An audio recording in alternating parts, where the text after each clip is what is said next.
Hello everybody, and welcome to Ancient Architects. The enigmatic Kailasa temple at the Ellora Caves in Maharashtra, India has fascinated researchers for centuries. As the world's largest monolithic structure, it is without doubt one of the most breathtaking sights on the planet. It is often overlooked, or at least overshadowed, by sites such as the Giza Pyramids of Egypt, Stonehenge of England, the Mexican Pyramid of the Sun, Göbekli Tepe in Turkey, and so on. But this is certainly one of humanity's greatest architectural achievements. With Stonehenge, people dragged huge rocks and stood them upright. With the Kailasa temple, they removed hundreds of thousands of tons of rock and shaped the resulting structure to perfection. Mainstream scholars claim the ancient caves in this region date back to between the 5th and 10th centuries AD, but many believe they are far older, being not hundreds but thousands of years old. The fact is, nobody understands how this particular temple was built, as it clearly exhibits a far more advanced technology than what we are told the people of India had between the 5th and 10th centuries. It is cut out of solid basalt rock, leaving this incredible structure that totally boggles the mind. It is thought to symbolise Mount Kailash, the Himalayan abode of Lord Shiva, one of the most important Hindu deities, and it is just one of 34 cave systems that has been excavated from the surrounding bedrock in this region. This particular temple is thought to have been built during the reign of Krishna I, a ruler of the Rashtrakuta Empire in the 8th century AD, taking just 18 years to complete.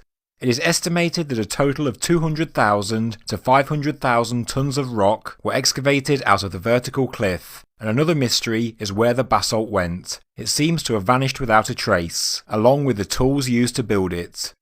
Based on the accepted history, if people worked a 12-hour day every single day for 20 years to build the temple, they would have had to dig out no less than 20,000 tons of stone a year, which equates to 1,666 tons a month, or 55 tons a day, or 4 to 5 tons every single hour. And then of course, it had to be taken away, and the remaining exposed rock had to be intricately carved to be a temple fit for a god. Many who have studied it believe it was excavated vertically, so that it was possible to achieve the end product. They state that the builders started at the top and worked downwards, carving out one of the most fascinating ancient temple complexes on Earth. And, as it was a bedrock excavation, there was zero room for error, and on inspection no errors were made. This is sophistication to the highest order.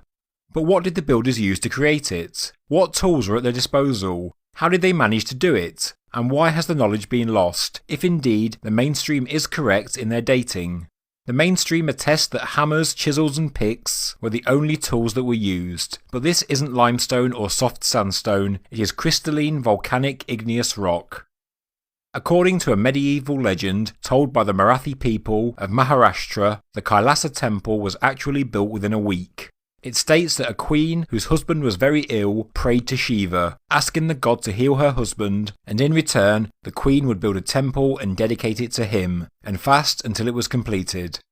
The queen's prayers were answered, and she fulfilled her vows, and as the architect, known as Kokasa, was so concerned about the queen's fast, he said he could carve the structure within a week, and legend says he kept to his word. According to H.P. Blavatsky, many of the ancient temples in the region date back much further into history than what scholars believe today. And M.K. Davalika, a notable Indian historian and archaeologist, suggests that the Kailasa temple has been adapted and carved by different people over a long period of time. Like many ancient structures, he believes there are many phases of work that gives it its final appearance.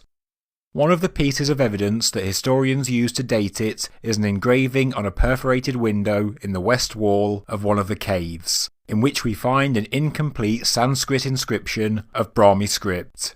It does give the genealogy of the Rashtrakuta dynasty, but all this proves was that the cave was there in the 8th century, not